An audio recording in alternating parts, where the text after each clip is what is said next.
Hi, and welcome to the channel. I'm Meanpoo the narrator, and today we will talk about the performance of Ark Survival Evolved.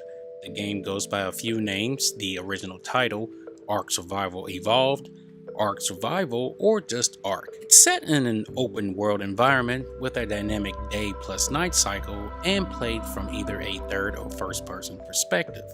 It is an action-adventure survival game developed by Studio Wildcard in collaboration with Instinct Games, Effecto Studios, and Virtual Basement. Development began in October 2014, where it was first released as an early access title in mid-2015 on PC. A companion app titled Dododex was released for mobile devices in August of 2017, and one of the game modes, Survival of the Fittest, was also released as a standalone game the same month. The game has several expansions called DLC. The titles are The Center, Primitive Plus, Scorched Earth, Ragnarok, Aberration, and Extinction.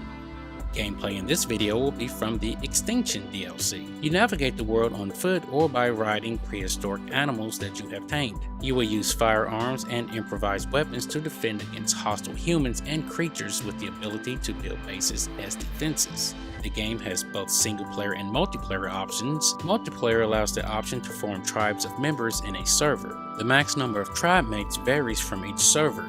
In this mode, all tamed dinosaurs and buildings are shared between the members. To survive, you must establish a base with fire and weapons. Additional activities such as taming and feeding dinosaurs require more resources. Creatures in the game can be tamed, and the method varies creature by creature.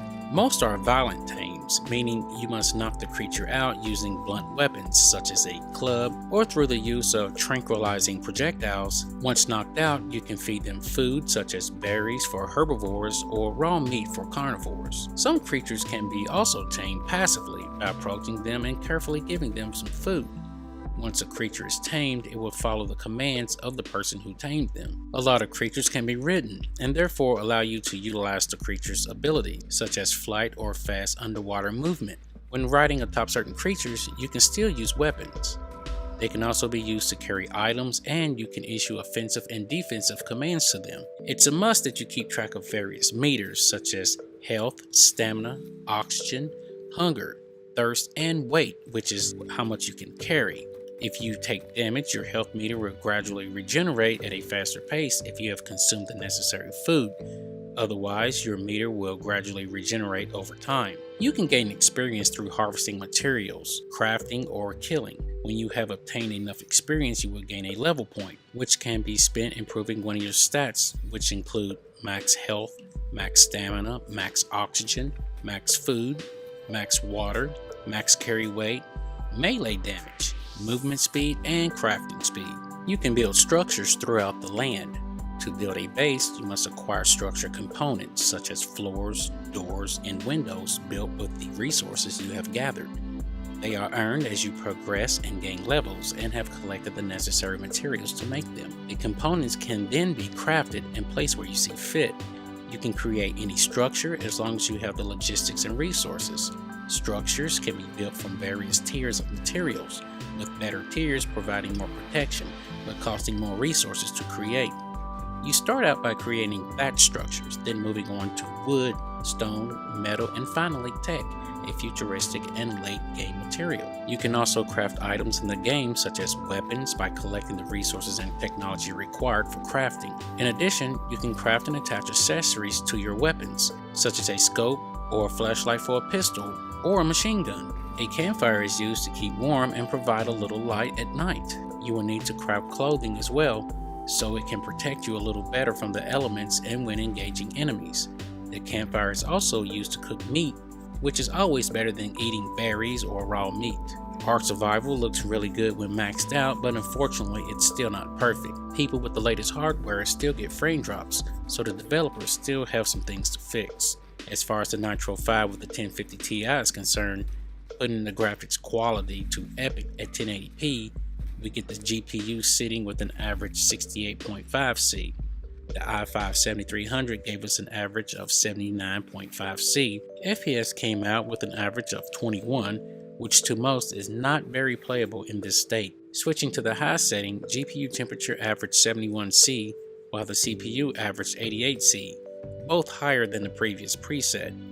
FPS came out better at an average 30.5. Medium graphics quality keeps the GPU average at 71C, while the CPU moves down with an average temp of 84C. Having set the graphics quality to low changes the look of the game significantly. The 1050 Ti averaged 70C for the temp, and the CPU averaged 85.5C. This setting gives us the best FPS with an average of 80 at the expense of some textures and lighting. Some may prefer this as it's the smoothest that I have tested. My preferred setting is 1600 by 900 using medium graphics quality. This gave me an average GPU temp of 70C, while the CPU averaged 85.5C, and good FPS averaging around 55.5. There are a ton of sliders that you can adjust, and it took me a while to get the setting that I like. There is one thing that is missing, and it's VSync. Nowhere in the game can you find this setting, and apparently there is a bug when using it, so I guess they kind of took it out or never implemented it. The Extinction DLC appears as if it was laden in the future, overgrown with sci-fi and nature. There are a variety of strange mutated plants, most red or orange, growing around the structures. A host of technological creatures surround the city, but organic ones can be found there as well, and the ones I've encountered seem peaceful. It can be frustrating at times if you die and can't find your home, so build by something that you can recognize. Lots of resources can be found to get you going in the right direction, so stay close to your home. Build a campfire as soon as possible and just explore the area. There's lots to see out there. Anyway, if you enjoyed the video, please leave a like and consider subscribing. There will be more videos on the way, and if you would like to see more, take a look around the channel. And I'll see you in the next game or stream. Mean Pooh, out.